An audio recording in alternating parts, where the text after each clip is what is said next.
Zion Williamson has a big problem.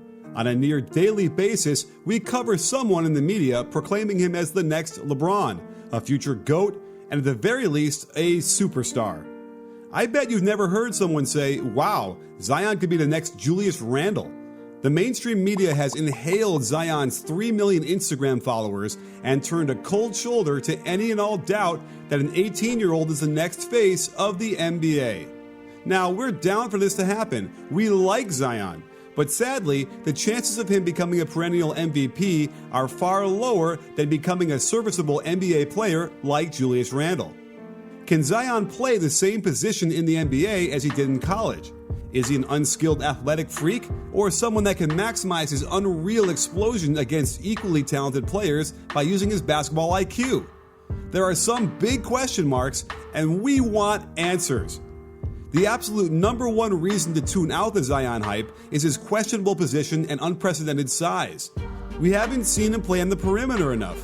He did the majority of his offensive work from the block at Duke. It doesn't matter how much he weighs, how much he benches, or how many YouTube views he has. At 6'7", he'll be a solid 3 inches shy of the bigs in the NBA, and at 285 pounds, he'll be a whopping 50 pounds heavier than the heaviest guard.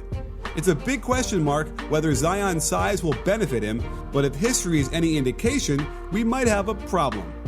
Think back to 2010. The NBA was obsessed with a 6'8" tweener from Arizona named Derek Williams.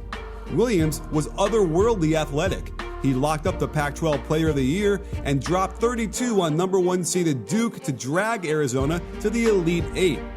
Williams became a consensus top 5 pick despite everyone knowing he couldn't shoot and questioning if he could play forward or guard, just like Zion. Later that summer, the Timberwolves would repeat a mistake made too many times to count throughout NBA history, drafting athleticism over skill. The T-Wolves took Williams at number 2 overall, while freakishly skilled players like Kemba Walker, Klay Thompson, and Kawhi Leonard all went after him in the lottery. Think about it. Building around athleticism doesn't have a good track record in today's NBA. Supreme athletes like Derrick Rose, John Wall, and Russell Westbrook have all failed to be the cornerstone of title-contending teams. You can only jump over and bowl through defenders for so long. Now, think about the players who are being successfully built around. James Harden, he isn't fast and can't jump very high. Steph Curry, undersized, not a speed merchant, and gets targeted on defense. Luka Doncic looks like he spent all summer eating McDonald's 4-for-4s. But these guys don't create posters, they create contenders. Now that your mind is liberated from the media-driven Zion hype train, you must be wondering who we're running with. He's a former 2-star recruit and AAU teammate of Zion's, Ja Morant. In 2 years, Morant went from receiving only one Division I scholarship offer to a meteoric rise to the top 5 of everyone's draft board. His game is almost without weakness. At 6'3", he's a true point guard with great size and speed.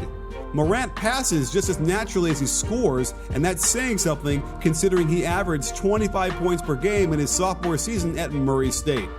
You may be thinking, but he was playing against trash all season long in the Ohio Valley Conference. False. When the lights shined brightest in the NCAA tournament and the entire country sat down to witness Morant's debut on national TV, he came through with a monster triple-double that included 16 assists and a first-round upset win over Marquette. He followed that up with 28 points in the second round versus Florida State. It's entirely possible Morant's game could be even more effective as a pro. In April of 2019, an anonymous scout was quoted saying, "With the floor being a little bit more open for him, the speed of the game with the way the game is being played these days, having multiple possessions and trying to speed the game up, I think it will benefit him. Teams are looking for that guy to get the ball up the court, get easy baskets, and score in the early part of the shot clock." The choice is yours.